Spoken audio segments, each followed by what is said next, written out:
sœurs qui n'étaient pas présents hier, j'aimerais encore me représenter. Je suis simplement la servante de Dieu, Gloria Landou, et je suis mariée à l'évangéliste Élisée Landou. Et ensemble, nous dirigeons l'assemblée MDSE, tout simplement, ministère du Saint-Esprit. Amen. Et ensemble, par la grâce de Dieu, nous avons une petite fille. Alléluia. Je ne viens pas de nulle part, je suis tout simplement également la fille spirituelle du pasteur Timothée et du docteur Hulda Mutombo qui dirige l'église du Christ vivant également en France. Amen. Que le Seigneur vous bénisse. J'aimerais avant de commencer mon message encore une fois de plus remercier vraiment la servante de Dieu, Magali, qui m'a fait cet honneur de pouvoir partager la parole. Hier, elle avait dit quelque chose qui m'avait beaucoup touchée. Elle me dira que je suis la première servante donc de l'extérieur qui a ce privilège d'apporter la parole de Dieu. Et souvent, on aime dire que la chair, elle est vraiment très très chère. Et si tu la donnes à n'importe qui, ça coûtera aussi cher. Alors pour moi, c'est vraiment un honneur qu'elle puisse me donner l'opportunité d'apporter le message de Dieu. Est-ce qu'on peut acclamer pour la servante de Dieu? Alléluia. Sans oublier bien évidemment l'ange de la maison, le pasteur Luison Makiobo, qui nous a donné cette grâce également, parce que beaucoup sont contre les prédicatrices, mais dans cette église, vraiment, et je parle aux femmes ce matin, vous êtes bénies parce que vous avez un pasteur qui croit en nous. Amen. Est-ce qu'on peut acclamer pour l'homme de Dieu? Que le Seigneur vous bénisse. J'aimerais pour les frères et sœurs qui n'ont pas pu être là hier, prendre quelques minutes pour nous faire un bref résumé de ce que nous avons parlé et partagé pour la gloire de Dieu. Amen. Cette conférence, ou plutôt ce séminaire biblique, c'est un séminaire biblique. Cela veut dire que nous avons besoin d'écrire et de retenir tous les passages que nous allons voir ce matin. Amen. J'aimerais pas ce matin qu'on puisse juste prêcher pour prêcher, dire encore des amen ou des alléluia, mais ressortir en n'ayant rien retenu. Amen. Alors j'encourage vraiment chaque personne, tous les passages, tous les versets que nous allons voir ce matin, que chaque personne puisse prendre son téléphone ou encore de quoi écrire. Amen. Nous parlons sur la crainte de Dieu. Avant que je puisse rentrer dans la deuxième partie de mon message, je vais brièvement donner quelques points que nous avons vus hier pour ce premier jour de séminaire. Je disais tout simplement que dans la crainte de Dieu, il y a une chose qui nous interpelle beaucoup dans le psaume 23, c'est simplement, David dit, « L'Éternel est mon berger, et je ne manquerai de rien. Il me fait reposer dans des verts pâturages, il me dirige près des eaux paisibles, il restaure mon âme, il me conduit dans les sentiers de la justice à cause de son nom. Quand je marche dans la vallée de l'ombre de la mort, je ne crains aucun mal, car tu es avec moi. Ta houlette et ton bâton me rassurent, tu dresses devant moi une table en face de mes adversaires, tu enduis même ma tête et ma coupe déborde. » Amen. Et à la fin même, il nous dit que lui, le bonheur et la grâce m'accompagneront. Voilà le rôle de ce berger qui est Jésus-Christ, parce qu'on l'appelle le bon berger. Amen. Et nous aimons bien dans la vie ce bon berger qui nous aide, qui permet même que lorsque nous passons dans la vallée de l'ombre de la mort, que nous puissions craindre de rien. Nous, on aime bien ce berger qui nous donne le bonheur. On aime ce berger qui nous donne des verts pâturages, donc qui nous donne la bénédiction. Amen. Mais qu'en est-il, ce que je disais hier, qu'en est-il lorsque ce berger qui a son bâton vient pour ramener de l'ordre dans sa bergerie? Est-ce que nous aimons toujours ce Jésus-là lorsqu'il ne vient pas pour nous sourire ou encore pour amener du plaisir? Lorsqu'il prend son bâton, quelle réaction a les brebis du peuple de Dieu? Quelle est donc la sensation? Quelle est l'attitude ou encore le comportement que les enfants de Dieu doivent avoir lorsque Jésus vient pour ramener de l'ordre? Et comme je disais hier, je ne suis pas venue aujourd'hui pour ramener de l'ordre dans cette assemblée, parce qu'il y a déjà un fondement solide qui a été donné par vos mères et pères spirituels, mais je suis simplement venue pour ramener encore une pierre à l'édifice par rapport au fondement qui a déjà été établi dans cette assemblée. Amen. Et je disais tout simplement aussi que dans le livre d'Un Pierre 4, verset 8, que la charité, donc l'amour, couvre une multitude de péchés. Cela veut dire, lorsque nous péchons, l'amour que Jésus a envers nous fait en sorte qu'il ne va pas se focaliser sur les choses qui nous font pécher, mais tellement il est mort à la croix pour nous, lorsqu'il regarde les trous qu'il a eu à cause de nous dans ses mains, ou encore comment on lui a percé sa côte pour faire sortir l'église, il se dit non, je vais encore avoir de l'amour pour mes enfants. Amen. Mais quand on parle que Dieu, il est vraiment lent à la colère, riche en bonté, en fidélité, ça ne veut pas dire que la colère de Dieu n'arrive pas. La colère de Dieu peut toujours arriver, même si aujourd'hui, nous sommes dans la dispensation de la grâce, comme je le disais hier. Et lorsqu'on parle de la dispensation de la grâce, ça ne veut pas dire que parce que Jésus a pris nos péchés, a pris nos fardeaux, que ça nous donne accès à faire tout et n'importe comment. Or, lorsque nous voyons dans le Nouveau Testament, Jésus, lorsqu'il parlait, il enseignait, il disait qu'une personne, même dans ses pensées, qui a convoitisé la femme de son prochain, a déjà péché. Or, dans l'Ancien Testament, on nous parle qu'il fallait qu'on puisse nous prendre en flagrant délit pour nous accuser d'adultère. Donc cela veut dire, même si nous sommes sous la grâce, ça ne veut pas dire que nous devons avoir une attitude qui est désagréable au Seigneur. Amen. Je disais aussi également que l'obéissance, donc la crainte de Dieu est d'abord individuelle. Lorsque tu as la crainte de Dieu, c'est d'abord pour toi, pour ta vie personnelle, pour ton développement, pour donc l'avancement de ta marche avec le Seigneur. Amen.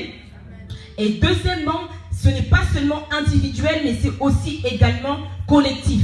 Parce que tellement tu vas abonder de la crainte de Dieu, ça sera tellement profond en toi que cette crainte, elle va commencer à se disperser. Donc au lieu que ça devienne uniquement pour toi, ça va commencer à se répandre. Tellement tu aimes Dieu, tu marches dans la paix, dans la sanctification, ça va commencer à avoir, comme on dit, un aura. Tu vas commencer à dégager une atmosphère de joie, une atmosphère de paix, une atmosphère de sanctification. Amen. Raison pour laquelle le deuxième point, lorsque tu as la crainte de Dieu, c'est individuel et ensuite collectif. Donc voilà pourquoi dans le livre de Matthieu 5, verset 13, on nous dit simplement que nous sommes le sel de la terre. Donc c'est nous les enfants de Dieu, nous les chrétiens qui devons justement emmener le plaisir. Or aujourd'hui, malheureusement, c'est le monde qui nous ramène le plaisir. On nous donne une idée que parce qu'il y a l'ambiance, il y a des soirées, il y a tout ce qu'on veut, tout ce qu'on connaît sur la terre, c'est ça le sel de la terre. Non. Or, c'est dans la crainte de Dieu, dans la sanctification, dans la droiture que nous ramenons la bénédiction sur cette terre qui est dans le chaos. Amen. Et je disais aussi hier que la crainte de Dieu, c'est premièrement la relation que nous avons vis-à-vis de Dieu. Pas d'abord la relation avec les gens, mais la relation que nous avons vis-à-vis de Dieu. Et la deuxième option par rapport à la crainte de Dieu, c'est la crainte de Dieu entre nous. Donc la relation entre moi et mon prochain. Parce que lorsque tu crains Dieu, tu vois Dieu aussi à travers ton prochain. Parce que nous avons été créés à quoi? À l'image de Dieu. Amen. Donc lorsque nous craignons Dieu, on a une première étape. Nous craignons Dieu par rapport à la relation que nous avons avec lui. Et le deuxième point, c'est la relation que nous avons envers nous, les êtres humains. Alléluia.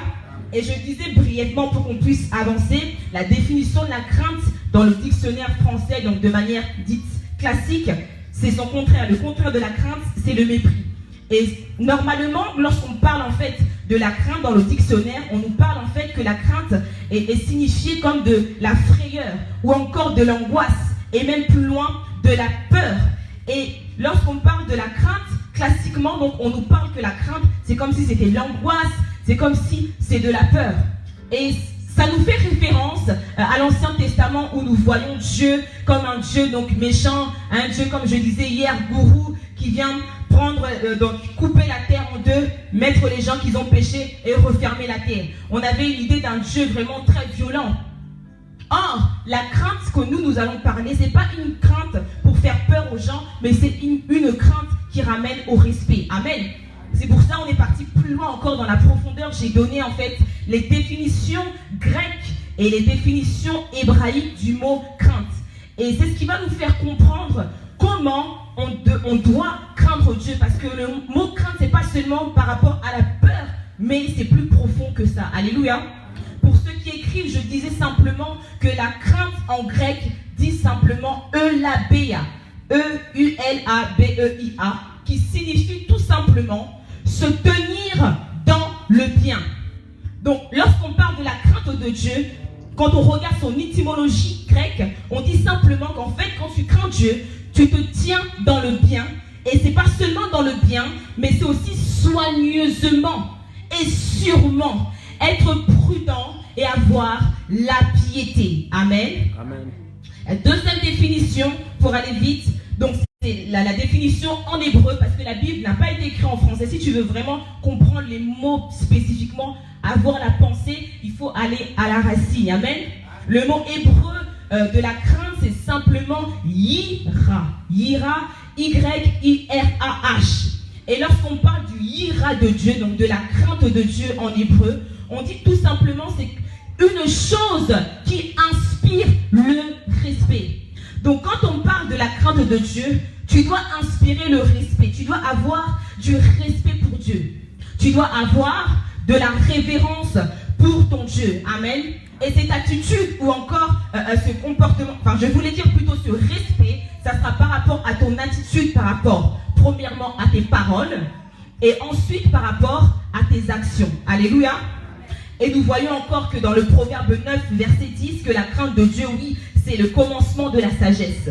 Donc lorsqu'on parle de la crainte de Dieu, on associe également la sagesse. Cela veut dire qu'une personne qui se dit sage doit également craindre Dieu. Tu ne peux pas dire que tu es sage parce que peut-être tu as des cheveux blancs sur la tête, mais si tu ne crains pas Dieu, malheureusement, je voudrais t'annoncer que tu n'es pas réellement sage. Tu peux être intelligent, mais tu n'es pas sage. Amen. Amen.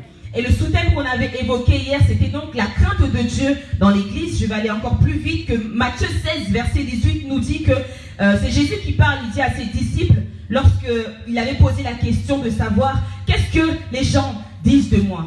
Et Pierre a eu la bonne réponse, et par rapport à sa réponse, Jésus a dit tout simplement, et moi je te dis que tu es Pierre, et que sur cette pierre, je bâtirai mon église. Et je disais que le mot « mon » c'est simplement un pronom possessif qui fait référence à une appartenance. Donc il ne parlait pas de l'église du pasteur, il ne parlait pas non plus de l'église de la servante de Dieu, mais il parlait de son église.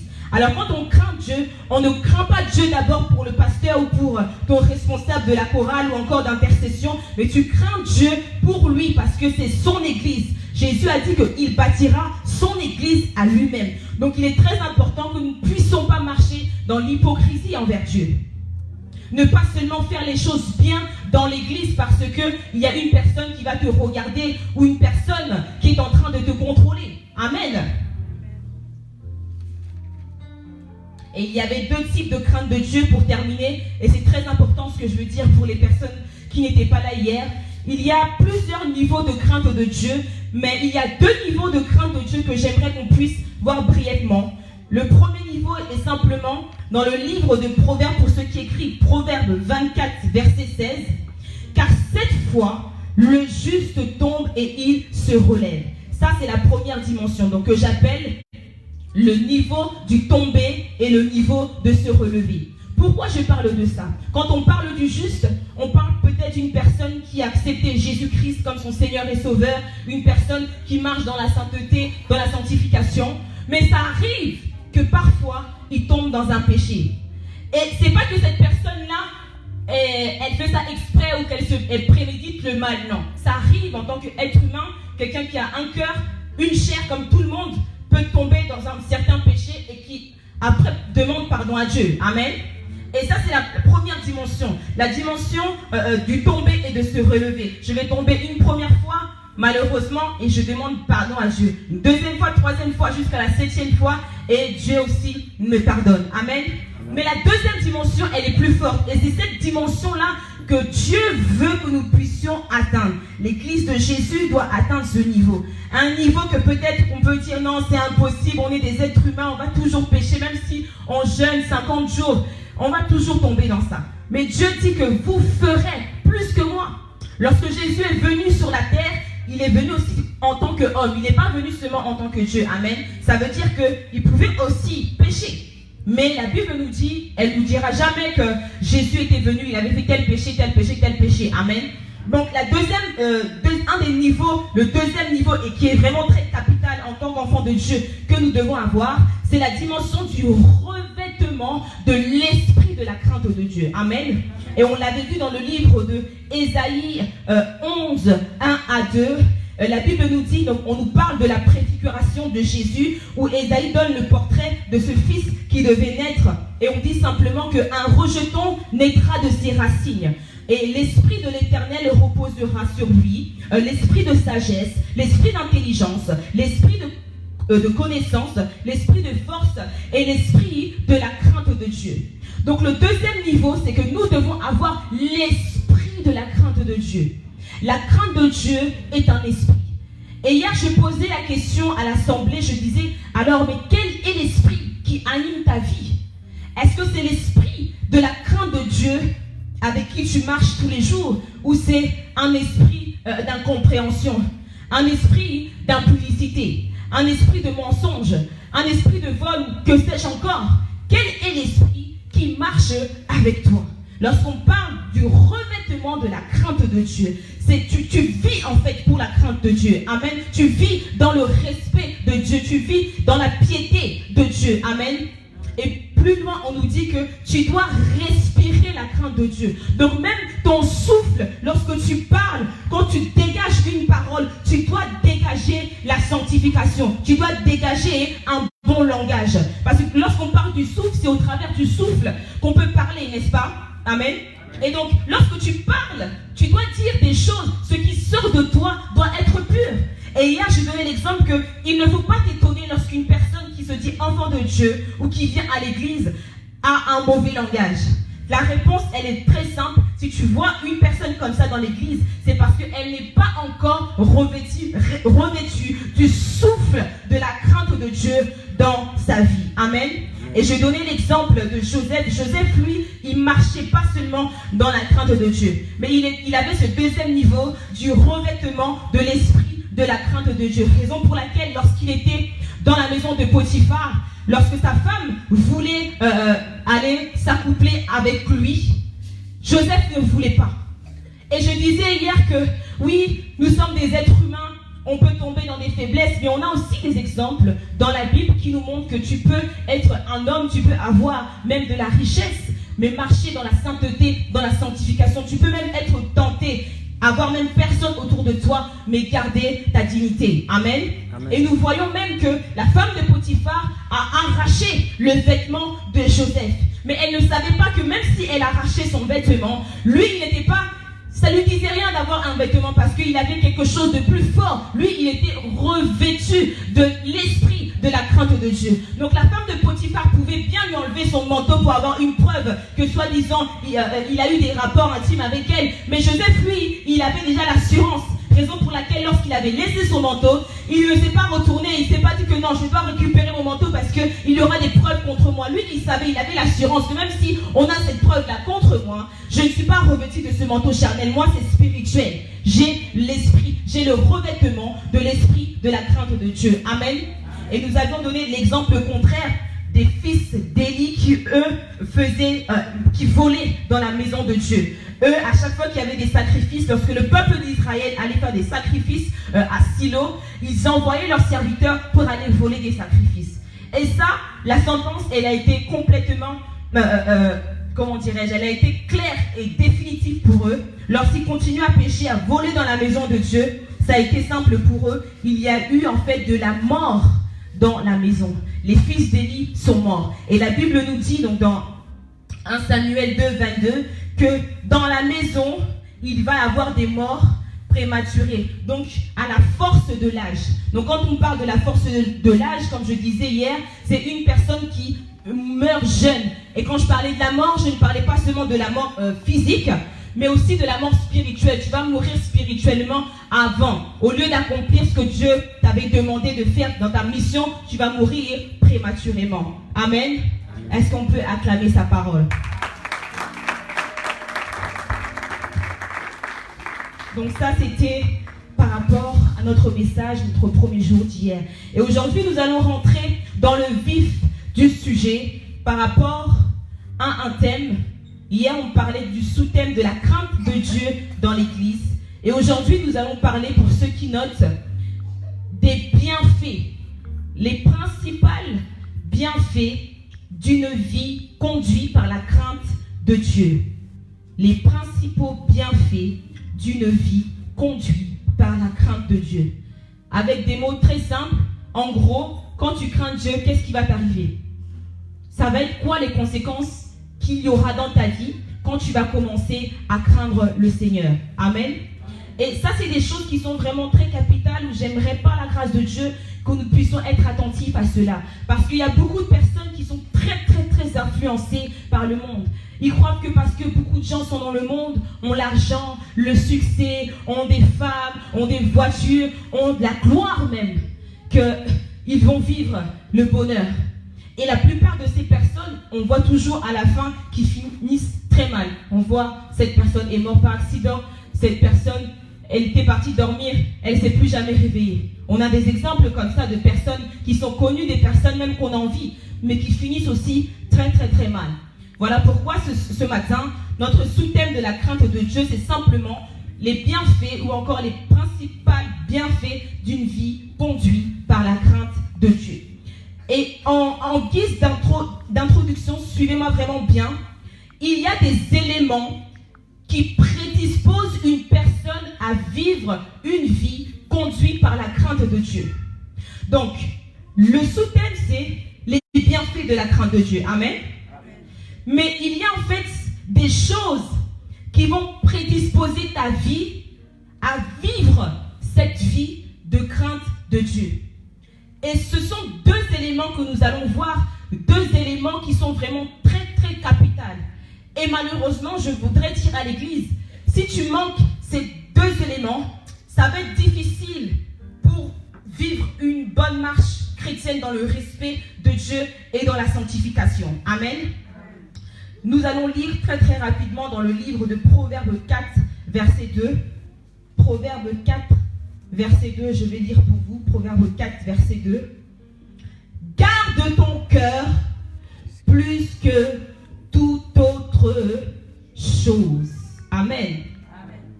Le premier élément qui prédispose une personne à vivre et marcher dans la crainte de Dieu, c'est le cœur. Amen. Le cœur. Luc 6, verset 45 nous dit que c'est de l'abondance du cœur que la bouche parle. Si ton cœur n'est pas prédisposé ou encore disposé à accueillir la crainte de Dieu dans ta vie, il te sera difficile de marcher dans cette voie. Et la question que j'aimerais poser à l'Église ce matin, qu'est-ce qui comble ton cœur? Qu'est-ce que tu gardes plus que toute autre chose dans ta vie? Est-ce que tu gardes vraiment ton cœur? Est-ce que tu prépares ton cœur à recevoir la sainteté, la crainte de Dieu dans ta vie? Beaucoup sont complexés, préparent leurs plus beaux vêtements, préparent leurs plus beaux habits, leurs plus beaux cheveux pour montrer aux gens qu'ils sont beaux, qu'ils sont belles, qu'ils sont bien parfumés, qu'ils parlent bien, qu'ils font bien ceci, qu'ils font bien cela. Ils se prédisposent, ils gardent bien leur maison. Il faut que j'entretienne bien ma maison. Comme ça, quand les gens vont venir, ils vont dire que, ah, vraiment, ta maison, impeccable. Ils nettoient même bien leur voiture. Ils gardent bien, ils chérissent bien. Il y a des personnes, ils ont même des objets de valeur qu'ils mettent même dans un coffre pour dire que ça, on ne touche pas. Donc, vous pouvez toucher à tout dans la maison, mais ça, c'est très précieux pour moi. Mais Dieu ici nous dit que lorsque tu veux marcher dans la crainte de Dieu, ce n'est pas toutes ces choses que tu dois donc garder bien. C'est ton cœur que tu dois garder plus que toute autre chose. Parfois, il y a un homme ou une femme même que tu vas garder dans ton cœur. Donc, tu dis même que tu peux mourir pour cette personne, pour ce meilleur ami-là que lui. Comme on dit des fois dans le langage des jeunes, ça c'est ma pire copine, c'est mon pire ami. Et tu te confies à lui. Tu fais tout avec lui. Donc, si cette personne n'est pas là, donc c'est la fin du monde. Et tu donnes tout ton cœur. Tu donnes tous tes sentiments pour ces personnes-là. Et d'ailleurs, j'aimerais dire, tu dois d'abord aimer Dieu plus que ton mari ou encore ta femme. La personne que tu dois bien garder, la chose que tu dois bien garder pour prédisposer ton cœur, c'est tout simplement pour être disposé de la crainte de Dieu, tu dois disposer ton cœur. Alléluia. Amen. Et vous allez me poser la question, servante, mais comment est-ce que je vais disposer mon cœur? Et ça, c'est le deuxième élément. Comment, en tant que chrétien, je vais prédisposer mon cœur à marcher dans la crainte de Dieu? C'est tout simplement, aujourd'hui, on va lire beaucoup de proverbes et de psaumes. Dans le psaume 86, pour ceux qui écrivent, psaume 86, verset 11, c'est David qui parle. J'aime beaucoup David parce que David, c'est une personne qui a pu libéralement montrer ses sentiments à Dieu. Il y a beaucoup d'auteurs, lorsqu'ils écrivent, on n'arrive pas trop à capter la sensibilité du cœur de la personne qui écrit tel ou tel livre. Et il y a le livre de psaumes, ce psalmiste David, lui, on arrivait à sentir la pensée de son âme, les sentiments qu'il avait au moment où il écrivait. Raison pour laquelle, malgré que quand il péchait, Dieu l'appelait l'homme selon mon cœur parce que il arrivait à se dégager, être vrai devant Dieu. Amen. Amen. Mais il y a beaucoup des enfants de Dieu, même avec Dieu, ils sont charismatiques. Même avec Dieu, ils n'arrivent pas à se dévoiler complètement, à montrer leur vraie personnalité. Ils aiment aussi faire croire à Dieu comme si tout allait bien, chanter Amen, Alléluia, mais à l'intérieur d'eux, ils sont en train de mourir. Donc lorsqu'on dit qu'il faut garder son cœur, pour pouvoir garder son cœur, et vous pourrez noter, c'est simplement en lui demandant. En demandant à Dieu qu'il puisse garder notre cœur. David a dit, psaume 86, verset 11, « Dispose mon cœur à la crainte de ton nom. » Si tu sais que tu n'as pas la crainte de Dieu, si tu sais que tu as des difficultés pour garder donc la sanctification en toi, garder tes sentiments, garder ta bouche, garder tes actes, demande à Dieu. Des fois, on aime beaucoup compliquer la vie. On va, je ne sais pas faire quoi pour marcher bien. Mais Dieu nous demande tout simplement de lui demander. Dans notre prière, demandons à Dieu. Livrons-nous à Dieu. Agenouillons-nous. Disons, Seigneur, aide-moi. Des fois, on aime faire des prières. Oui, tu es le Dieu de ceci, le Dieu de cela. Mais des fois, Dieu n'a pas besoin de tout ça. Dieu veut seulement qu'on puisse ouvrir notre cœur simplement parce qu'il nous appelle ses enfants. Et lorsqu'on vient auprès de notre Père, nous devons nous libérer. Dire à Dieu, Seigneur, dispose-moi. Je reconnais que je suis faible. Je reconnais que j'ai du mal à garder mon corps pour les hommes ou pour les femmes. Je reconnais que je critique. Je suis à l'auteur de beaucoup de scandales. Je suis à l'auteur de beaucoup de divisions de choses. Mais je viens à tes pieds, Seigneur. Dispose mon cœur à la crainte de Dieu. Amen. Donc ça, c'est le premier élément qui va prédisposer une personne à vivre, à marcher dans la crainte de Dieu. Le deuxième élément, pour ceux qui notent, c'est la prédisposition de l'esprit. Avoir un esprit, pas seulement un cœur, mais avoir un esprit disposé à la crainte de Dieu. Amen. Psaume 51, verset 12, la Bible nous dit, et c'est encore David, l'homme selon le cœur de Dieu, qui nous dit, renouvelle en moi un esprit bien disposé. Et ça, c'est une autre prière qu'il fait. Il ne parle pas seulement de son cœur, mais il parle de son esprit. Il dit, renouvelle en moi un esprit bien disposé. Et lorsqu'on lit la Bible, il faut vraiment prêter attention à tout ce qu'on nous dit. Bien disposé. On ne nous parle pas de disposer. On nous dit bien disposé. Amen. Amen. Quand on dit bien disposé, ça veut dire que ce n'est pas un pied qui est à droite et un pied qui est à gauche. Ce sont les deux pieds qui sont disposés. Amen. Amen. Disposer notre esprit. Mais beaucoup de personnes, ils ont l'esprit, comme on dit des fois, vagabondage spirituel. Ils ont les pensées dispersées. Ils sont tellement préoccupés par leurs amis, tellement préoccupés par le travail, tellement préoccupés par les enfants à la maison, tellement préoccupés. Mon avenir, ça va être comment? Je ne sais pas qu'est-ce que je vais faire dans la vie. Tout le monde réussit. Moi, je suis en train de galérer. Seigneur, je suis dépassé. Un esprit dépassé. Mais comment un esprit qui est dépassé? un esprit qui est constamment en train de rêver d'un garçon, un esprit qui est constamment en train de convoitiser la femme de quelqu'un, un esprit qui est constamment, comment il va voler cette voiture pour aller montrer à ses amis, va être disposé à craindre Dieu. Dieu nous demande d'avoir un esprit qui est disposé. Et au verset 14, toujours dans le psaume 51, on nous dit que c'est David qui parle, et il dit « Et qu'un esprit de bonne volonté me soutienne ». Lorsqu'on parle d'un esprit de bonne volonté, ça veut dire également qu'il y a des esprits de mauvaise volonté qui viennent pour nous décourager. Amen. Et c'est ça même la mission du diable. Toujours, lorsque tu vas prendre des bonnes résolutions pour dire que oui, cette parole, elle m'a vraiment touché. Mon cœur a été touché par cette parole. Je suis convaincu, j'ai la conviction qu'aujourd'hui, je vais arrêter de pécher. Aujourd'hui, je vais commencer à marcher dans la crainte. Aujourd'hui, j'arrête, je veux être un mari gentil. Je veux être une femme respectueuse. Dès que tu sors de l'église, allez, l'esprit de mauvaise volonté revient. Il va te dire, ah, t'as dit quoi? À partir d'aujourd'hui, tu veux laisser ce mari. À partir d'aujourd'hui, tu veux arrêter de voler. Mais vole encore une dernière fois, ça fait quoi? Qu'est-ce que ça fait? Une dernière fois, non? Une toute dernière fois. Et c'est cette voix, ce sont ces voix-là d'esprit de mauvaise volonté qui vient pour te déstabiliser. Et même dans l'église de Jésus, cet esprit-là, des fois veut venir attaquer l'église de Dieu.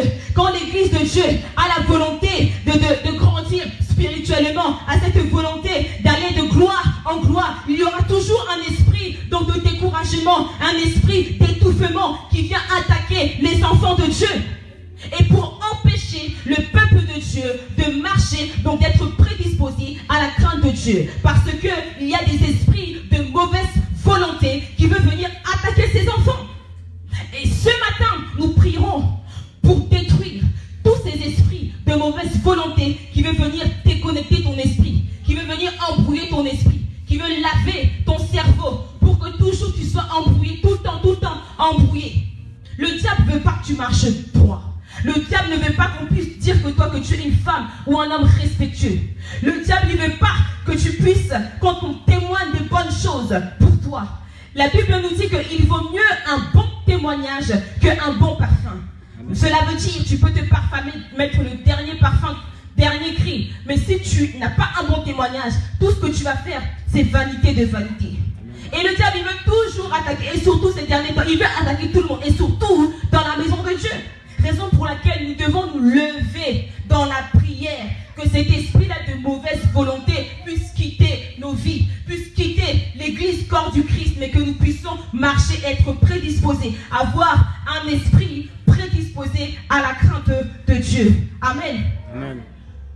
Galates 5, verset 16, nous dit simplement, marchez selon l'esprit, et vous n'accomplirez pas les désirs de la chair. Donc il n'y a pas de formule magique pour craindre Dieu. Lorsque tu prédisposes ton cœur à la crainte de Dieu, Galates nous dit, et c'est Paul qui parle, il dit marche selon l'esprit. C'est simple. Demande-les du Saint-Esprit. Le Saint-Esprit, il est là, il n'est pas seulement là pour nous conduire, il est là aussi pour nous aider à marcher bien.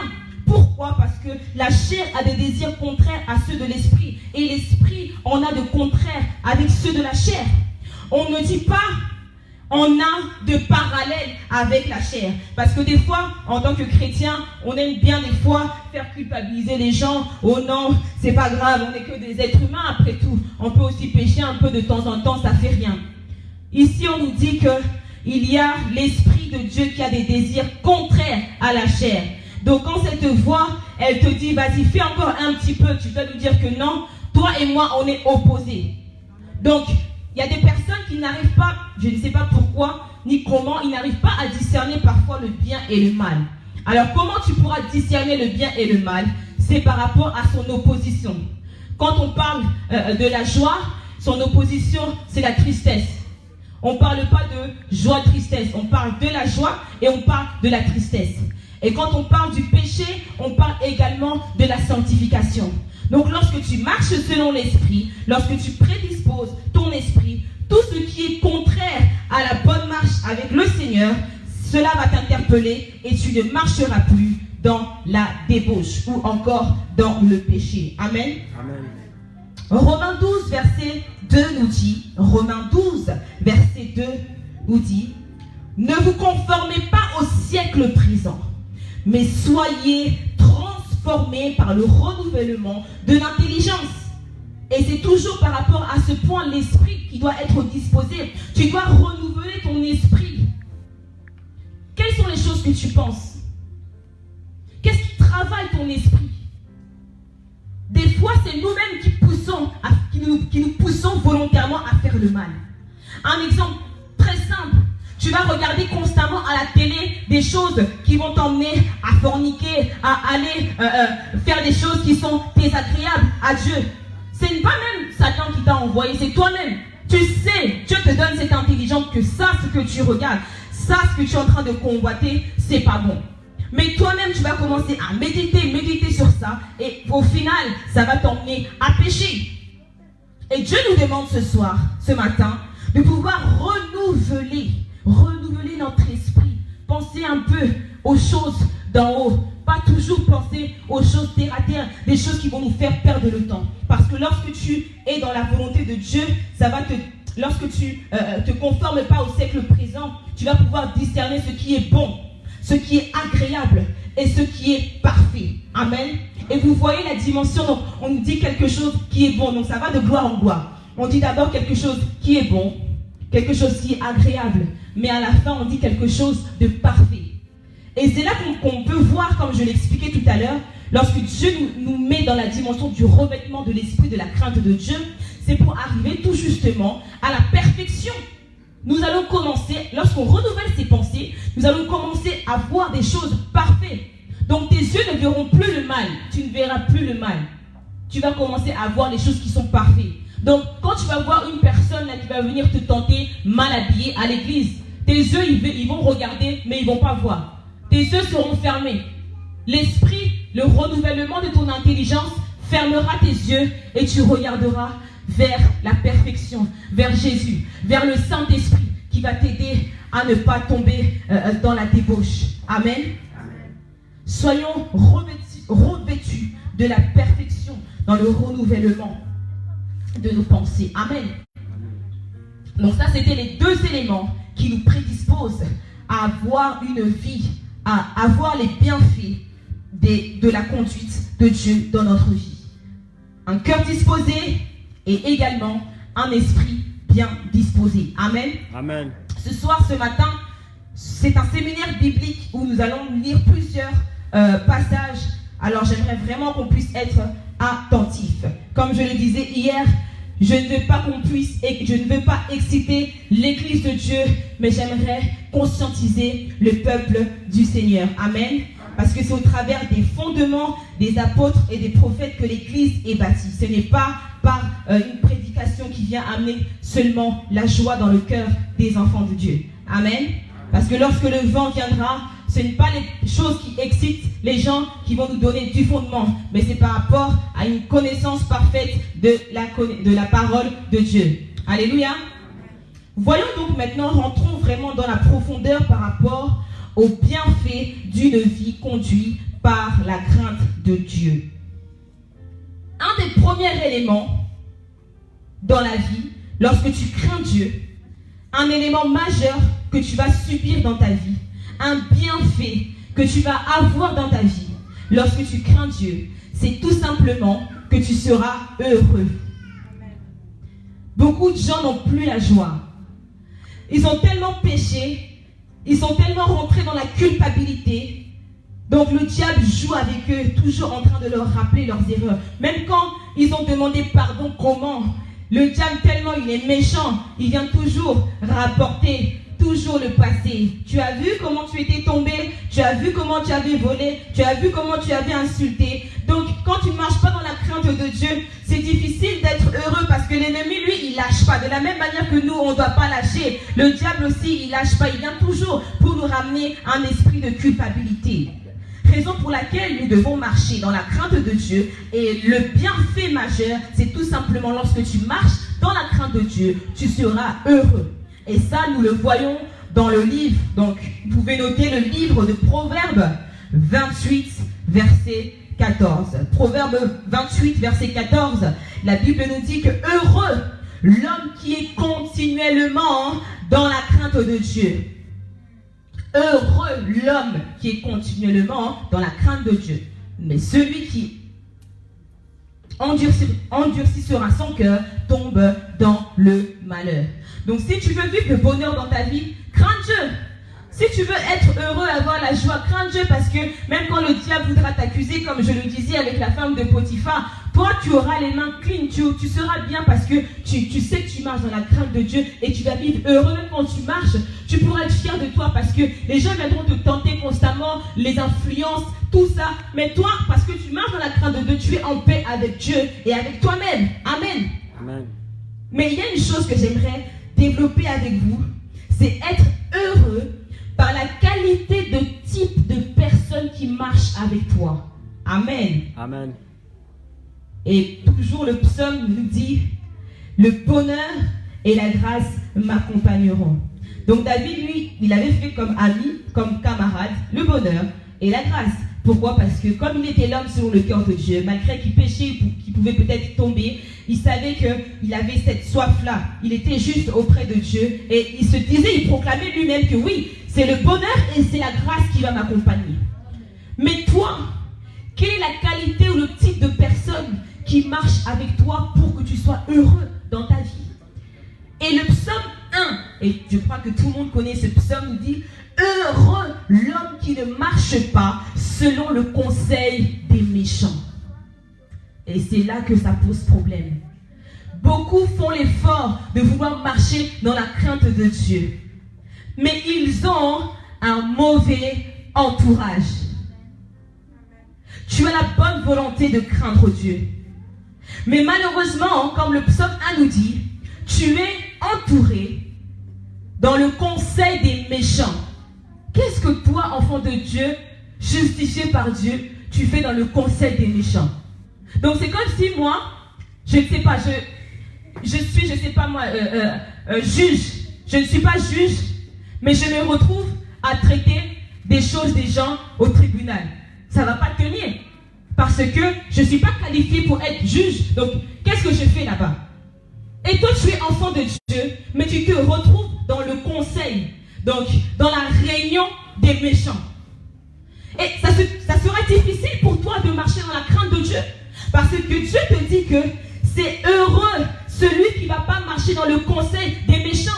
Les amis que tu fréquentes sont toujours là en train de critiquer les églises. Toujours contre les pasteurs. Vous, vos histoires d'église, c'est les aventuriers. Vous avez vu comment les gens, ils sont en train de faire le mal partout. Et tu veux m'expliquer quoi? Je préfère même aller dans le monde parce que je sais que dans le monde, il y a l'amour. Viens t'amuser. Viens te réjouir de ta jeunesse. Réjouissons-nous, enivrons-nous, faisons la fête. On est des jeunes. Quand on va être vieux, c'est là où on va commencer à chercher à être en ordre avec Dieu. Non, c'est dès maintenant. Si tu veux réussir dans ta vie, si tu veux être heureux dans ta vie, tu dois tout simplement éviter de marcher dans le conseil des méchants. Et ça va plus loin encore. On nous dit, et qui, donc toujours psaume 1, qui ne s'arrête pas sur la voie des pécheurs. Des fois on dit, mais c'est pas grave, je passais seulement. J'étais parti seulement accompagner mon ami en soirée. Je l'accompagnais seulement, il n'avait pas de transport, donc on est seulement parti. Oui, vas-y. Vas-y, tu verras comment le diable est méchant. Toi, tu penses que tu accompagnes, que tu t'arrêtes seulement. Mais le diable, lorsqu'il va voir que tu t'es seulement arrêté, il va bien profiter pour détruire ta vie, détruire tes pensées. Parce qu'il sait ce que tu as en toi. Il sait que tu es prédestiné à être heureux dans ta vie. Mais parce que seulement tu t'es arrêté sur la voie des pécheurs, c'est compliqué. Jésus, oui. La Bible nous dit que Jésus, il mangeait même avec des gens de mauvaise vie. Mais attention, Jésus était revêtu de l'esprit de la crainte de Dieu. Il avait un fondement solide en lui. Il était sûr, il était préparé. D'ailleurs, on a vu avant même qu'il commence tout ce qu'il faisait, il était monté à la montagne 40 jours, 40 nuits. Donc il s'était déjà prédisposé. Donc quand il partait vers les gens de mauvaise vie, il était déjà blindé spirituellement. Mais toi, tu te dis parce que tu as accepté Jésus comme sauveur que oui, moi je suis incorruptible, je ne vais pas tomber. Oui, mais est-ce que tu es bien préparé? Est-ce que tu es sûr que lorsque tu vas aller là-bas pour aller évangéliser, même entre guillemets, ce païen comme on aime dire, c'est pas lui qui va commencer à t'évangéliser? Parce qu'on voit des fois, il y a des personnes qui parlent de Dieu aux gens, mais ils n'ont pas un bon fondement. Ça fait que une personne, même tu vas rencontrer qui a une mauvaise doctrine, cette personne-là, elle va t'endoctriner. Au lieu que tu commences à défendre la parole de Dieu, la personne, elle est tellement blindée dans sa doctrine qu'elle va t'influencer. Tu étais chrétien, après tu deviens bouddhiste du jour au lendemain. Et c'est très grave. Alors, il faut se préparer si tu veux bénéficier de la vertu de la crainte de Dieu en étant heureux. Tu dois éviter de t'arrêter sur la voie des pécheurs. Et chose grave, et là c'est encore un troisième point qui est encore plus grave, et qui ne s'assied pas en compagnie des moqueurs. Quand tu t'assois toujours. Oh, moi j'écoute seulement, moi je dis rien. J'écoute seulement. Non, tu n'écoutes pas seulement. La Bible dit que la foi vient de ce qu'on entend. Amen. Quand tu entends toujours des médisances, des calomnies, que tu le veuilles ou pas, la calomnie, elle va toujours t'influencer. Elle t'influencera toujours.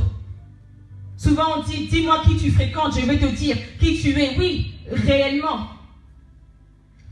La qualité de ta vie, de la crainte de Dieu, si tu veux être heureux, il faut savoir avec qui tu vas t'asseoir. Et ici on nous dit heureux celui qui ne va pas s'asseoir en compagnie des moqueurs. Beaucoup de personnes ont cet esprit-là de se moquer des gens. Toi, tu as la bonne volonté, tu viens avec ton zèle, tu es passé même par les eaux du baptême, mais tu continues toujours à t'asseoir avec les gens qui se moquent des gens continuellement, qui se moquent, comme je disais, des églises, qui se disent, ah, mais toi, tu as accepté Jésus jeune, mais ça, c'est des bêtises, ça, c'est des bêtises. Viens, on va profiter de la vie. Non! Ne sois pas avec les gens qui se moquent toujours des personnes, parce qu'ils vont t'influencer. Des fois, on se croit plus fort que Dieu. Il y a des gens dans la Bible, comme on le voit, David. Est-ce que toi, tu es plus fort spirituellement que David? Point d'interrogation. Mais ces gens-là, ils sont tombés. Donc toi aussi, nous aussi, nous devons faire l'effort pour être heureux, pour avoir cette première vertu de marcher dans la crainte de Dieu, sans s'asseoir en compagnie des moqueurs, sans s'asseoir dans le conseil des méchants et sans pour autant s'arrêter sur la voie des pécheurs. Amen. Amen. Le deuxième point, vous qui marquez, le deuxième bienfait d'une vie conduite par la crainte de Dieu, c'est tout simplement que ta maison, toi, et ça c'est une très bonne nouvelle, et c'est pas seulement toi, c'est ta maison va prospérer. Amen. Amen. Et ça on aime beaucoup.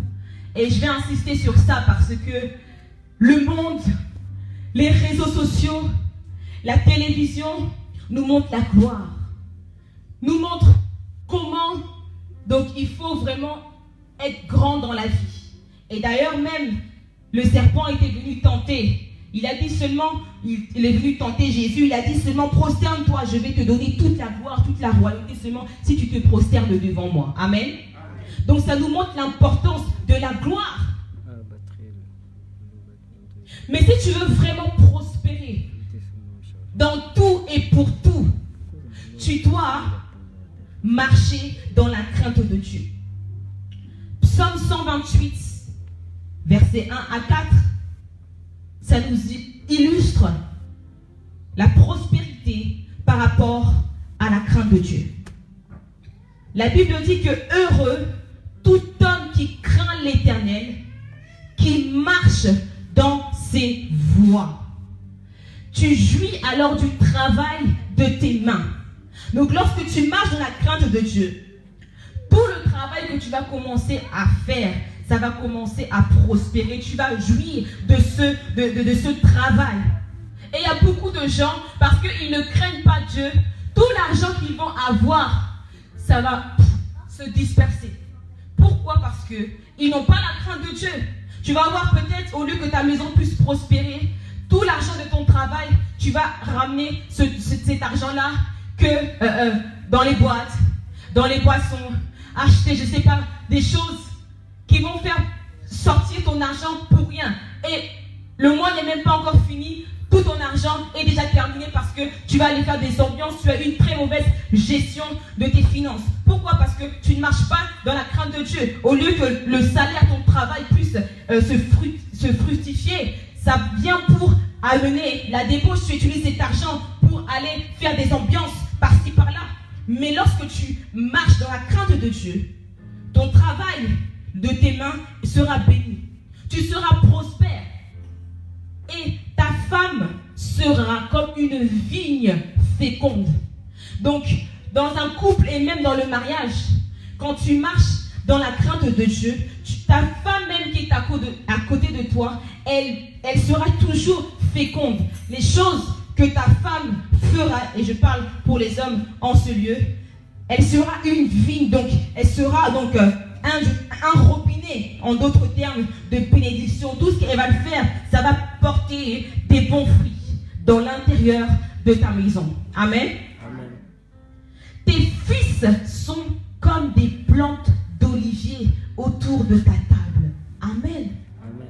Ils seront une bénédiction. Donc même les enfants que tu auras seront une bénédiction autour de ta table. Amen. Et j'aimerais insister par rapport autour de ta table. Nous voyons que beaucoup de familles, malheureusement, sont dans la division. Beaucoup d'enfants, avec leurs parents, n'ont plus de relation. Tu vas voir que les parents mangent à gauche et les enfants mangent à droite. Il n'y a plus cette unité. Il n'y a plus cette communion. Les enfants vont toujours sur Facebook, Instagram, les parents au téléphone. Il n'y a plus cette unité-là dans cette maison. Or, lorsque tu marches dans la crainte de Dieu, tu seras prospère et tes fils seront comme des plants d'olivier autour de ta table. Donc, ça montre qu'il y aura aussi l'unité dans ta maison. La crainte de Dieu, le respect de Dieu va aussi t'éduquer dans la maison et va même t'aider à éduquer même tes enfants. Parce qu'aujourd'hui, on voit beaucoup d'enfants qui deviennent rebelles aussi à leurs parents. Quand on va leur dire des choses simples, venez, c'est l'heure de manger, de passer peut-être à table où on va manger ensemble. Nous voyons des enfants qui vont se rebeller. Ah, j'ai déjà mangé, j'ai pas faim, tout ça. Or que lorsque tu as ce lien-là, quand vous êtes tous autour d'une table, ça crée encore des liens forts d'amour dans une famille. Amen. Et ça éduque aussi les parents à bien éduquer leurs enfants. Amen. Psaume 34, verset 9, nous dit toujours par rapport à la prospérité qu'il faut craigner l'Éternel, vous tous ses saints. Car rien ne manque à ceux qui le craignent. Donc il n'y a rien, tu vas manquer de rien. Quand tu crains ton Dieu, tu peux avoir même des temps difficiles. Mais Dieu, il t'assure. Et Dieu ne ment jamais. Amen. Il t'assure que tu ne manqueras de rien. Encore Psaume 111, verset 14. Il a donné de la nourriture à ceux qui le craignent. Donc quand tu crains Dieu, ce n'est pas seulement pour les choses spirituelles. Toi, tu cherches peut-être un bon travail. Mais lorsque tu crains Dieu, il peut même te nourrir sans avoir un travail. Amen. Pourquoi? Parce que quand tu es une bonne personne, quand tu crains Dieu, même quand tu ne travailles pas, Dieu va susciter des gens pour t'aider afin que tu puisses manger. Toi, on sait que tu fais des scandales partout. Mais quand tu seras dans le malheur, qui va venir t'aider? Qui va venir te donner à manger? C'est aussi une vertu. C'est pas seulement pour les choses spirituelles quand tu crains Dieu. Il te dit qu'il va te donner à manger. Mais toi, tu n'es pas bien. Tu fais toujours des choses qui choquent les gens. Il faut aussi penser maintenant quand ça va se retourner contre toi. Quand tu auras maintenant besoin des gens qui vont te choquer, que tu choques tous les jours. Tu auras besoin d'un jour. Mais est-ce qu'ils auront ce courage-là de pouvoir t'aider? Est-ce qu'ils auront encore ce courage-là de te donner à manger? Amen. Mais Dieu nous dit que la prospérité viendra au travers de la crainte de Dieu. Et tu ne manqueras même pas non plus de la nourriture. Parce que la Bible nous dit, toujours dans le psaume 37, verset 25, et c'est encore David qui parle, psaume 37, verset 25. J'étais jeune, j'ai vieilli, et je n'ai point vu le juste abandonné, ni sa prospérité. Vous voyez encore, on nous parle de la prospérité, de la descendance, de la famille. Manger un pain. Sois juste auprès de Dieu. Qu'on t'appelle pas seulement critiqueur, ambianceur, hypocrite. Qu'on te dit que tu es bien. On a tous des défauts, mais fais en sorte dans ta vie d'être bien. Parce que David, il a fait une rétrospective de sa vie. Il était déjà vieux. Il a dit non, un jour j'étais jeune. J'ai même grandi, j'ai vieilli, mais j'ai jamais vu un juste mendier son pain. Jamais. Donc assure-toi bien, quand tu marches dans la crainte de Dieu, tu ne manqueras pas. Amen. Tu ne manqueras pas. Amen. Alléluia. Et je prie que cela soit ton partage. Que tu ne manques de rien dans ta vie. Que tu réalises que quand je vais me sacrifier pour marcher dans la sainteté, ça va payer un jour. Bien-aimés frères et sœurs, je vais insister parce que je suis même un fruit, un produit de la bénédiction, de la crainte de Dieu. Lorsque tu crains Dieu, la bénédiction te suivra. Amen. Je suis loin d'être parfaite, mais je peux reconnaître les bienfaits de la crainte de Dieu dans ma vie. Amen. Lorsque tu crains Dieu, tu ne manqueras pas. Troisième point. Le premier point, nous avions vu que la vertu qui ramène à la crainte de Dieu, tu vas être heureux. Tu vas prospérer dans ta maison. Et le troisième point, c'est que ça va emmener une longue vie. Une longue vie. On nous parle, enfants, obéissez à vos parents pour que tu puisses vivre longtemps sur la terre, etc., etc. Amen. On connaît tous ce verset, je crois bien. Proverbe 10, verset 27, on nous dit que la crainte de l'Éternel augmente les jours, mais les années des méchants sont abrégées. Donc si tu veux vivre longtemps sur la terre, même si tu n'es plus un enfant, pour qu'on dise que enfant obéit à tes parents, si tu n'as plus de parents, tu étais peut-être orphelin, Dieu te dit que tu vas avoir même une longue vie lorsque tu le crains. Il va augmenter tes jours. Voilà pourquoi tu dois prier pour avoir un bon cœur, pour marcher dans la droiture, pour marcher dans la sanctification, parce que Dieu t'assure que tu auras une longue vie. Et pourquoi Dieu veut te donner une longue vie? Pour être un exemple pour les autres. Parce que des générations ont besoin d'avoir des exemples comme toi. Tu dois demander d'avoir une longue vie, pas pour être sujet de scandale pour les gens. Mais tu dois demander à Dieu d'avoir une longue vie au travers de la crainte de Dieu pour influencer les autres. Et j'aime souvent le dire dans certains messages qu'on doit être des vrais influenceurs. Et pour les gens qui ont Instagram, on voit des gens qui sont très influenceurs. Oui, réellement ils influencent, mais pas dans le bon. Ils influencent souvent dans des bêtises. Avoir le plus beau corps, avoir le plus beau maquillage, avoir la plus belle perruque ou encore les plus beaux fossiles. Mais la meilleure influence que tu peux ramener sur Instagram, c'est être influencé par la crainte de Dieu. Influencer les autres par le respect que tu as pour les autres. Dans ta manière de parler, dans ta manière de t'habiller, dans la manière de faire les choses. Tu dois influencer par la crainte de Dieu dans ta vie. Et c'est ce qui fera que Dieu va t'emmener à avoir une longue vie. Amen. Amen. Donc quand tu sors, il ne faut pas craindre un accident. Il ne faut pas craindre qu'on vient te tuer comme ça. Il y a des gens, ils meurent pour rien. On a entendu qu'il est sorti, qu'il est mort. Non. Un enfant de Dieu ne peut pas avoir peur de la mort parce que Dieu l'assure que comme tu as la crainte, tu marches dans la crainte de Dieu, tu auras une longue vie. Amen. On avance pour terminer. Proverbe 14, verset 26. La crainte de l'Éternel est une source de vie pour détourner des pièges de la mort. Donc cela veut dire, lorsque tu marches dans la crainte de Dieu, ça peut arriver, donc comme je disais, que le juste tombe et se relève. Donc tu es en train de marcher, tu mènes ta vie. Et des fois, il y a des mauvaises influences qui peuvent venir vers toi. Mais Dieu t'assure que quand tu as la crainte de Dieu, tu auras une longue vie et il va te détourner du piège du mal.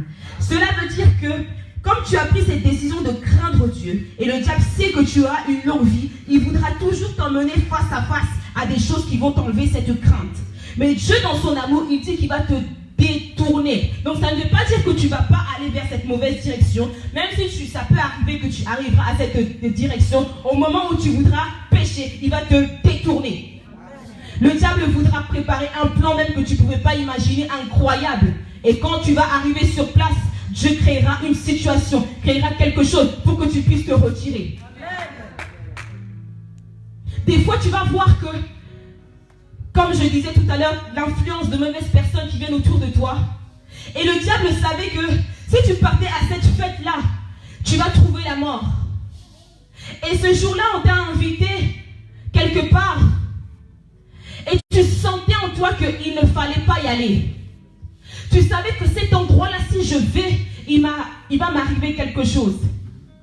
Mais tellement tu es têtu parfois, excusez-moi pour le terme, tu vas commencer à dire non, je vais quand même aller là-bas. Mais parce que Dieu t'aime, il sait que tu dois avoir une longue vie. Tu verras que ce jour-là, Dieu permettra même que ton enfant puisse tomber malade pour que tu ne pars pas. Il permet qu'il arrive quelque chose de grave pour que tu ne pars pas là-bas. Parce que Dieu, il va te détourner des pièges de la mort. Amen. Raison pour laquelle tu dois être revêtu de l'Esprit de Dieu. Parce que quand le diable viendra avec des plans maléfiques pour ta vie, tu ne tomberas pas dans ses pièges. Le diable est méchant, bien aimé, que personne ne vienne vous tromper que le diable il est gentil. Non, il va te donner tout, mais à la fin, il va t'exterminer, bien aimé. Le diable, il a toujours pour nous déconnecter, pour nous détacher, pour nous pervertir. Oh Seigneur. Mais lorsque tu as une longue vie par la crainte de Dieu, il te détournera. Il va te détourner, mon frère, ma soeur. Il va te détourner. N'écoute pas la voix du méchant, du dévoreur, de l'esprit de la séduction, qui veut toujours te séduire. Écoute la voix de la crainte de Dieu. Amen. Quatrième point, et ça sera notre avant-dernier point avant qu'on puisse clôturer, c'est qu'il y a une vertu par rapport à la crainte de Dieu. C'est que lorsque tu as la crainte de Dieu, pour ceux qui continuent à noter, quatrième élément, la crainte de Dieu va t'orienter. Amen. Amen. Est-ce que tu peux dire à ton voisin, je veux être orienté par Dieu? Amen. Psaume 25, verset 12. La Bible nous dit, quel est l'homme qui craint l'Éternel? L'Éternel lui montre la voie qu'il doit choisir. Lorsque tu marches dans la crainte de Dieu, Dieu va t'orienter. Et ça revient à l'exemple que je donnais tout à l'heure. C'est lui qui va te dire, tu vas faire des choses comme ça et comme ça. Amen. Si tu veux avoir une vie bien, une vie dans la droiture, tu dois te laisser porter par la crainte de Dieu. Parce que quand tu as la crainte de Dieu, Dieu va permettre que ta vie puisse être en ordre.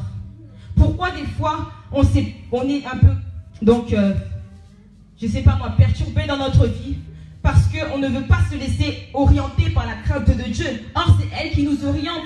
Il y a des décisions très capitales que certaines personnes ont en ce lieu. Ils ont des décisions qu'ils doivent prendre, mais ils ne savent pas comment prendre ces décisions. Mais je veux te dire que tu vas choisir la bonne part. Quand tu vas prendre la décision ce matin de marcher dans la crainte de Dieu, Dieu il va te révéler toutes choses. Il va te montrer quel choix tu dois avoir. Même dans le choix de ton mariage, comme la servante de Dieu aime toujours nous parler, et que Dieu te bénisse pour les messages que tu nous donnes très édifiants.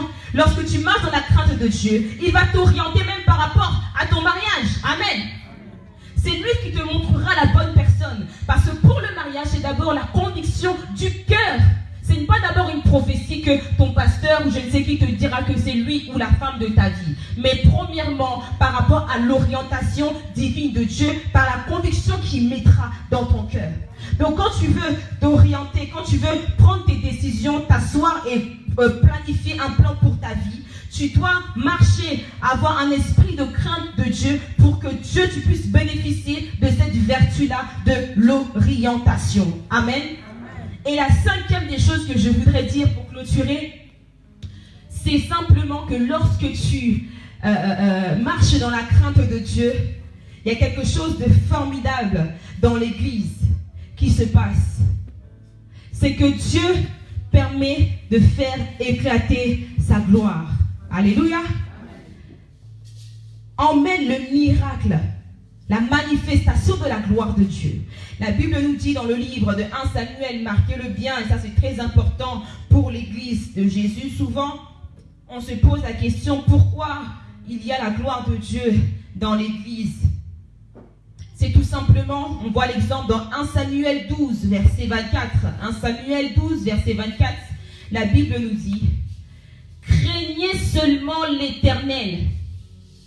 Craignez seulement l'Éternel et servez-le fidèlement de tout votre cœur, car voyez quelle puissance il déploie parmi vous.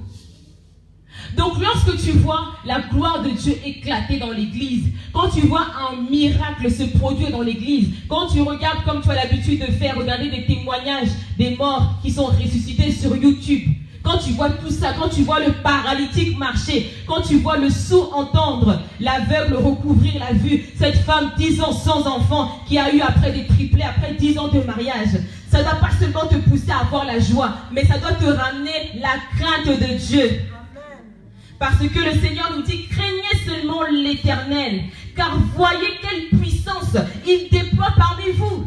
Chaque jour, tu vois comment le Seigneur se glorifie partout dans le monde, mais tu continues toujours à faire des mauvaises choses. Est-ce que ça ne peut pas un peu t'interpeller que Dieu, il est réellement vivant? Que Dieu, il est vraiment glorieux, que s'il a fait pour les autres, il peut aussi le faire pour moi. Dieu, quand il te montre toutes ces choses, comment des gens deviennent riches par la grâce de Dieu, comment des personnes stériles enfantent, comment des gens, on voit des témoignages, il y a des témoignages et des témoignages. Amen. Tout cela, ce n'est pas seulement pour que tu puisses partager sur WhatsApp. Oh, tu as vu ce que le Seigneur a fait au travers de cet homme de Dieu. Et oh là là là là. Non, c'est pour te conscientiser, pour te montrer la grandeur de Dieu, la gloire de Dieu. Parce que de la même manière que Dieu peut faire éclater sa gloire, c'est de la même manière aussi que Dieu aussi peut aussi frapper une personne. Alors, lorsque nous parlons, le cinquième élément qui nous emmène dans les vertus de la crainte de Dieu, c'est la gloire de Dieu. Cette gloire que tu vois chaque jour doit te pousser à marcher dans la crainte de Dieu. Amen. Je prie que l'Église puisse marcher dans la crainte de Dieu. Je prie qu'un frère, une sœur en ce lieu puisse se dire que si tu veux voir les choses ressusciter dans ta vie, cette année 2020, tu as beaucoup pleuré. Tu t'es beaucoup lamenté. Il y a eu beaucoup de choses qui se sont fait mauvais, donc de manière bizarre, tout selon de ces années, depuis là jusqu'en 2020. Tu veux une résurrection dans ta vie. Marche dans la crainte de Dieu. Marche dans le respect de Dieu. Applique les principes de Dieu. Dieu ne ment jamais. Ce matin, Dieu veut dire à son Église et veut nous dire, à moi-même qui vous parle, marchons dans la crainte de Dieu. Alléluia. Levons-nous devant la présence du Seigneur. Est-ce que quelqu'un a été béni ce matin? Si cette parole t'a fait du bien, tu pourras acclamer le nom du Seigneur. Que chaque personne puisse se lever. Ce matin, nous allons... Alors, lorsque nous parlons, le cinquième élément qui nous emmène dans les vertus de la crainte de Dieu, c'est la gloire de Dieu. Cette gloire que tu vois chaque jour doit te pousser à marcher dans la crainte de Dieu. Amen. Je prie que l'Église puisse marcher dans la crainte de Dieu. Je prie qu'un frère, une sœur en ce lieu puisse se dire que si tu veux voir les choses ressusciter dans ta vie, cette année 2020, tu as beaucoup pleuré. Tu t'es beaucoup lamenté. Il y a eu beaucoup de choses qui se sont fait mauvais, donc de manière bizarre, tout selon de ces années, depuis là jusqu'en 2020. Tu veux une résurrection dans ta vie. Marche dans la crainte de Dieu. Marche dans le respect de Dieu. Applique les principes de Dieu. Dieu ne ment jamais. Ce matin, Dieu veut dire à son Église et veut nous dire, à moi-même qui vous parle, marchons dans la crainte de Dieu. Alléluia. Levons-nous devant la présence du Seigneur. Est-ce que quelqu'un a été béni ce matin? Si cette parole t'a fait du bien, tu pourras acclamer le nom du Seigneur. Que chaque personne puisse se lever. Ce matin, nous allons prier par rapport à tous ces éléments. Par rapport à tous ces éléments que nous avons vus depuis hier. Le Seigneur nous a interpellés, nous a dit beaucoup de choses. Et ce soir, on va prier pour que tous ces esprits qui veulent nous détourner de la crainte de Dieu puissent aller loin de nous. Amen. Fermons les yeux, nous allons prier. Jéhovah est son nom. Trois fois saint est son nom. Trois fois saint est son nom, ton nom. Trois fois saint est son nom. Trois fois saint est son nom. Trois fois saint est son nom. Trois fois saint est son nom. Trois fois saint est son nom. Trois fois saint est son nom. Trois fois saint est son nom. Trois fois saint est son nom. Trois fois saint est son nom. Tu es le puissant guerrier, puissant guerrier, fort dans le monde. Trois fois saint, trois fois saint est son nom. Tu es le puissant guerrier, puissant guerrier, dans les combats. Trois fois saint est son nom. Trois fois saint est son nom. Trois fois saint est son nom. Trois fois saint est son nom. Trois fois saint est son nom. Trois fois saint est son nom. Trois fois saint est son nom. Trois fois saint est son nom. Trois saint est son nom. Il est le puissant guerrier, puissant guerrier.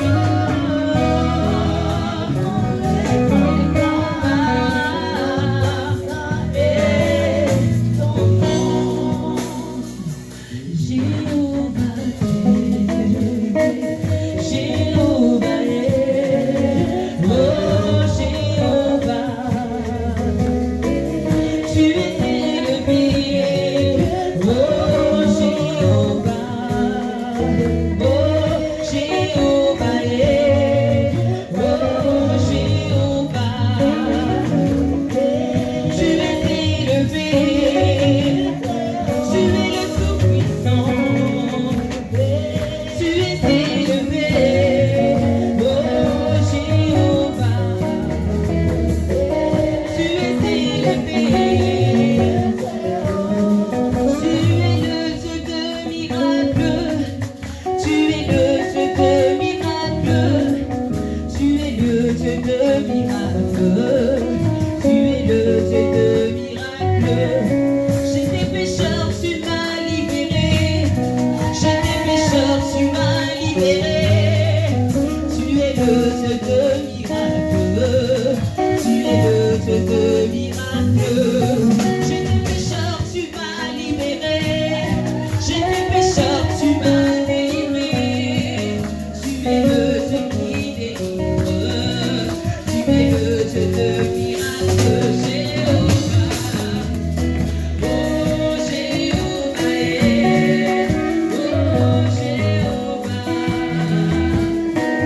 tu es élevé, oh Jéhovah, tu es élevé, c'est toi le tout-puissant,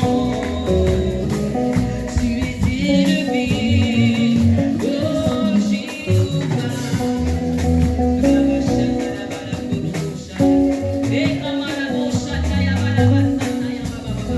Ce soir, nous allons entrer dans un temps de prière. Nous allons prier à Dieu. Tu as écouté beaucoup de choses à travers ce séminaire. Et aujourd'hui, c'est le moment, c'est le temps favorable que Dieu veut que tu puisses encore ramener de l'ordre dans ta vie spirituelle afin de marcher dans la crainte de Dieu. J'aimerais que l'Église se lève et puisse parler au Seigneur.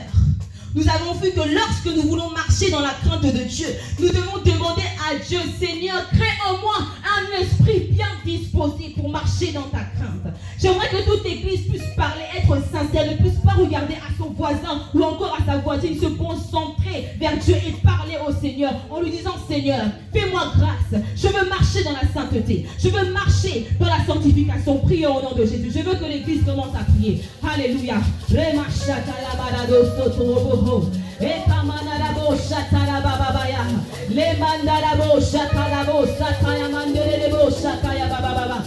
en moi un cœur pur, Seigneur. Crée en moi un cœur pur, Seigneur. Crée dans ton église un cœur pur, parce que nous voulons marcher dans la sainteté. Nous ne voulons pas marcher selon la chair. Nous ne voulons pas marcher selon la distraction. Mais nous voulons, Seigneur, marcher dans ta crainte. Nous voulons être ancrés dans la crainte de Dieu. Nous voulons marcher dans la sanctification. Seigneur, aie pitié de nous. Fais-nous grâce.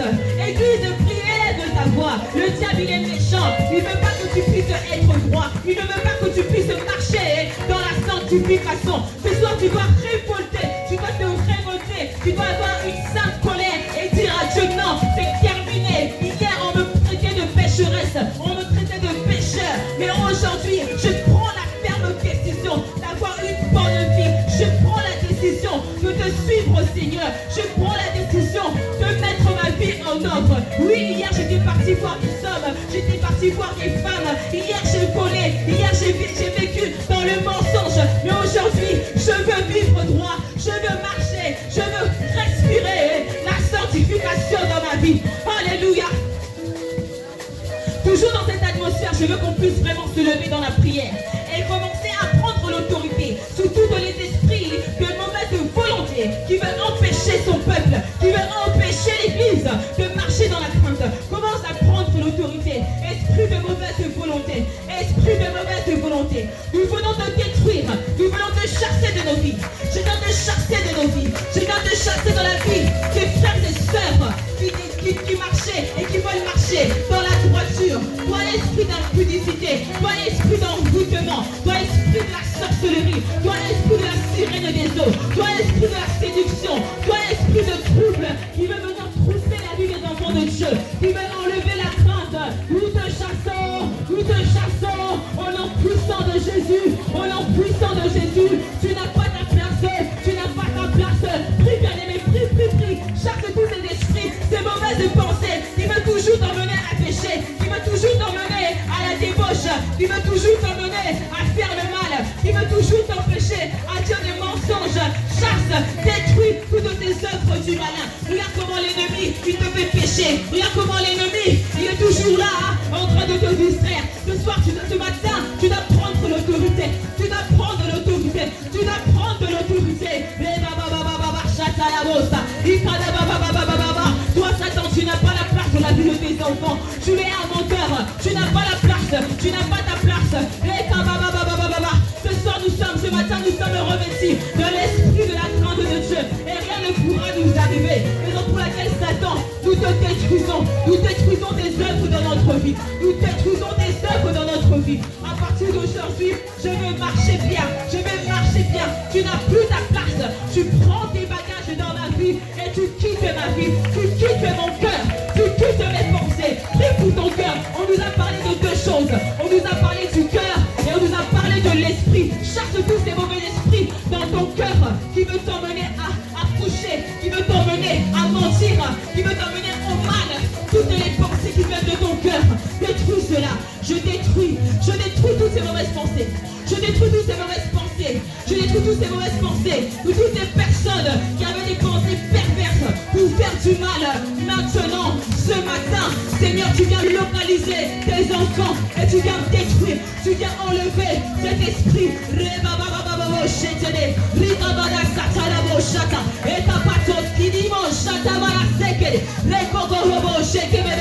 Seigneur, ce matin, localise tes enfants. Là où tu es, sois connecté avec Dieu. Parce que Dieu veut délivrer, veut restaurer une personne. Je vais délivrer une personne qui était dans une prison dans son cœur, qui avait un mauvais cœur.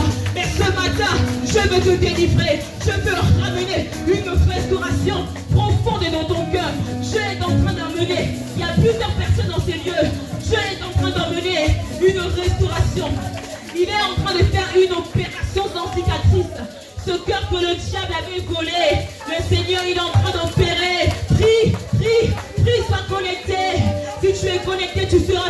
ce matin. Si tu es connecté, tu seras visité ce matin. Dieu est en train de toucher le cœur d'une personne ce matin. Et là où tu es, tu ne pourras plus résister parce que le Seigneur est en train de te toucher. Et ça commence depuis la tête jusqu'à la plante de tes pieds. Le Seigneur est en train de te visiter. Le Seigneur est en train de te visiter. Le Seigneur est en train de te visiter. Seigneur Jésus, localise ces personnes maintenant. Localise ces personnes maintenant. Ces personnes-là que tu es en train d'opérer maintenant. Au travers de la crainte de Dieu. Au travers de la sanctification. Que leur cœur soit libéré. Que leur cœur soit libéré. Alléluia. Que leur cœur soit libéré.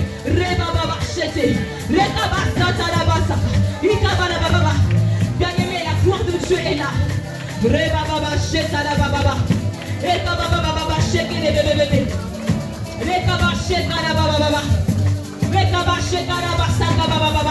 Ton esprit doit être libéré. Ton esprit doit être libéré. Saisis ce moment. Saisis cette occasion. Hey, touche dans la profondeur du cœur, Seigneur. Ce n'est pas moi qui va toucher les gens, Seigneur. Mais je veux que tu puisses toucher à la profondeur du cœur. Là où je suis limité, Seigneur. Opère dans la vie d'une personne. Hey,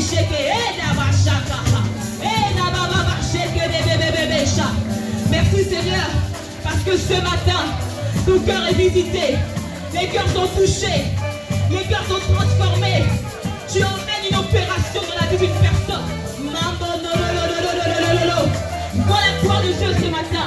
Lorsque Dieu fait éclater la gloire de Dieu, c'est pour nous marcher, c'est pour nous faire marcher dans sa crainte.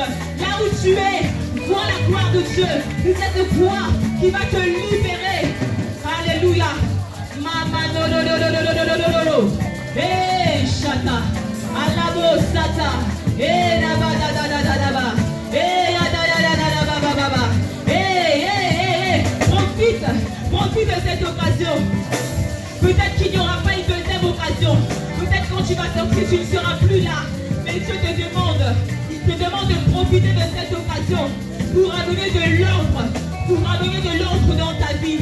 Si à partir d'aujourd'hui, je ne veux plus faire partie des gens qui sont dans le conseil des méchants. Je ne veux plus faire partie de ces gens qui font partie du conseil des méchants. Mais je veux que le bonheur et la grâce m'accompagnent. Je veux marcher dans la droiture. Je veux marcher dans la sainteté. C'est possible. C'est possible. Le Seigneur est en train de me parler. Si tu es là,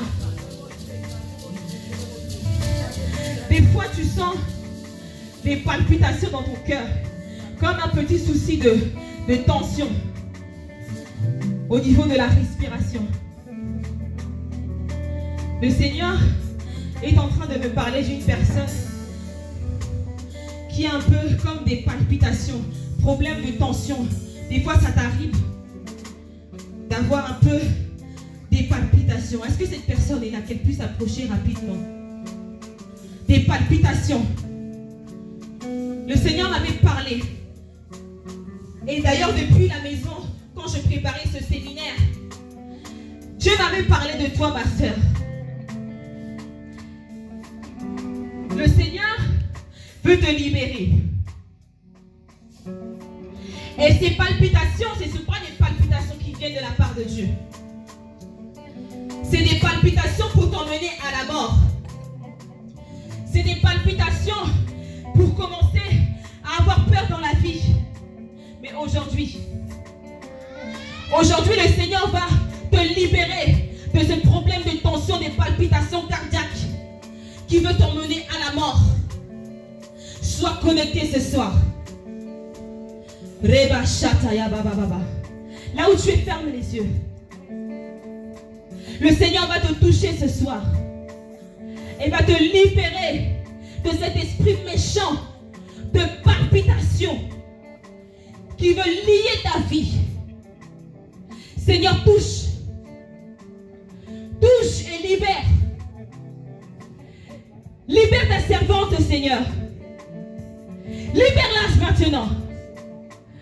Là où elle est, qu'elle soit neutralisée par ta puissance, de la tête jusqu'à la plante de ses pieds, qu'elle soit libérée de cet esprit de palpitation. Sois libérée maintenant. Sois libérée maintenant. Que la puissance de Dieu traverse ton corps et que tu sois maintenant libre. Sois maintenant libéré par la puissance de Dieu. Là où tu es, sois concentré parce qu'il y a quelque chose qui est en train de se passer. Il y a une opération qui est en train de se passer dans le cœur de cette femme. Le Seigneur est en train de te toucher. Le Seigneur est en train de restaurer.